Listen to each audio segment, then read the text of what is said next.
Hi everybody, it's Suzanne Granchamp, divorce attorney for 25 years, Jungian coach, and author of Marriages End, Families Don't, Divorce Wisely, which is available on my website, SuzanneGranchamp.com. All right, in today's video, I'm going to give you a pro tip that you're probably not going to hear from any other divorce attorney. And that pro tip is this. And that's why most divorce attorneys aren't going to tell you about it. Because they don't want to venture too far off, away from the law, and talk to you about your personal life. But the pro tip is, I recommend to my clients that they not date during the period of becoming divorced. Now that tip might rub some of you the wrong way, and I get it, because what you do in your personal life is really your business. But it can affect your divorce.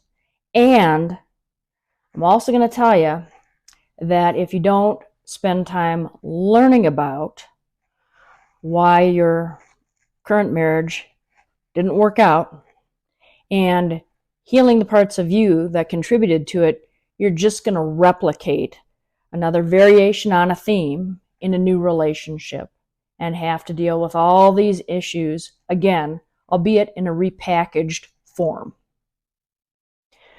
But I also want you to know that your new squeeze can definitely have an effect on your divorce, and that effect is not always positive.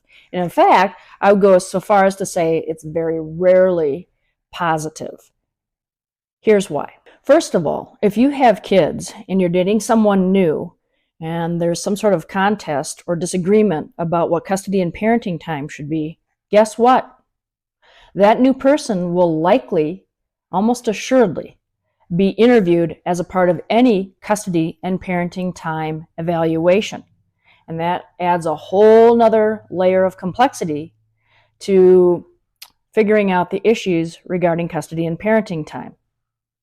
And the other thing with regard to having children and going through the divorce and trying to figure out issues of custody and parenting time is that if your new person has any sort of checkered past, and I'm talking about a DWI or maybe even some sort of criminal proceeding in his or her past, that often will be brought up and litigated as a part of divorce. I had that in one of my cases long ago, and it was messy, and messy means time-consuming and expensive in divorce. You also need to know that if you're dating someone, and especially if you're living with that person, your spouse will probably want to know all about your partner's finances. In addition, your spouse is going to want to know about what the financial arrangement is between the two of you if you're living together. Will your ex be able to get this information? If you're living together, probably so. And maybe even if you're not living together. Kind of depends upon the judge who's assigned to the case.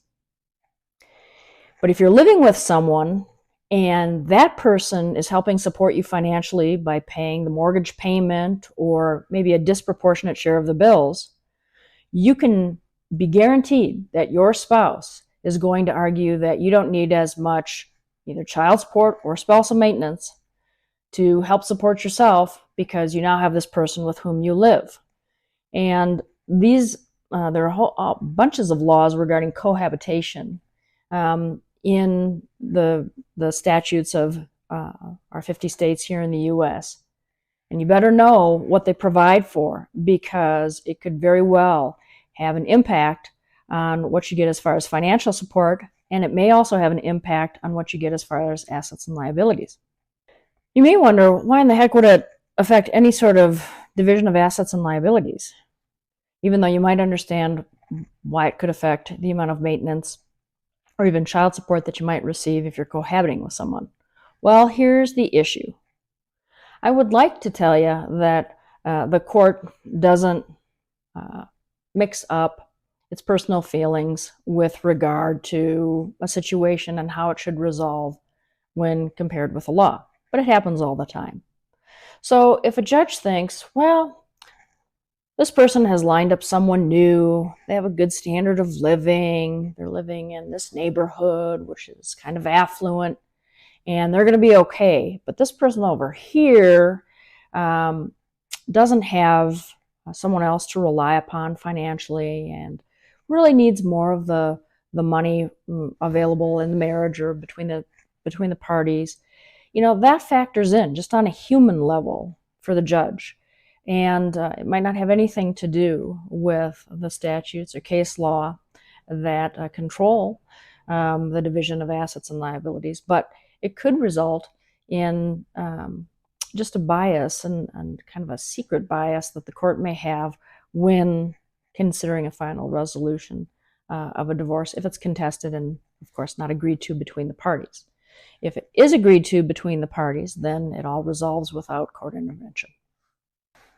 So to sum it all up, your personal business is your private matter.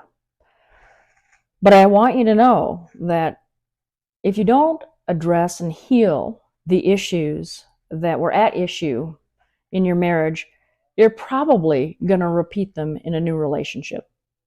It's likely better to invest in therapy or coaching during the process of divorce to get all of those emotional issues kind of sorted out. In addition, the person that you're dating during a divorce can be reeled in to the situation and to the legal matter.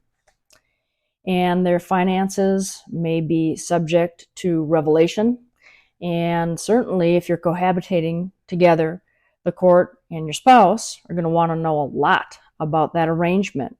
And divorce is tricky enough without having to, inflict the potential of having a reduced settlement as far as maintenance or maybe child support or even potentially a property settlement because you're dating someone new during the proceeding. It's just a bad idea.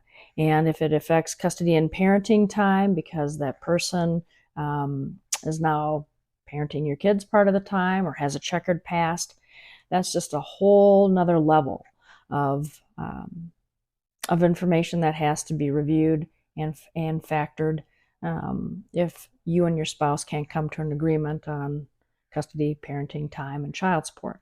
So for all these reasons, I suggest to you that you invest in yourself during the divorce proceeding instead of lining up someone new to date during this time.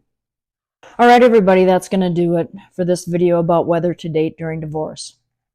Just a reminder that I've been in practice 25 years and I do divorce coaching before, during, and after the proceeding to help provide you with support and strategy. In addition, there are numerous free blogs on my website, SuzanneGranchamp.com, in addition to a PDF downloadable copy of my book, Marriages End, Families Don't, Divorce Wisely, that's available for a small charge. I want to say thanks for your time, and I hope to see you again soon.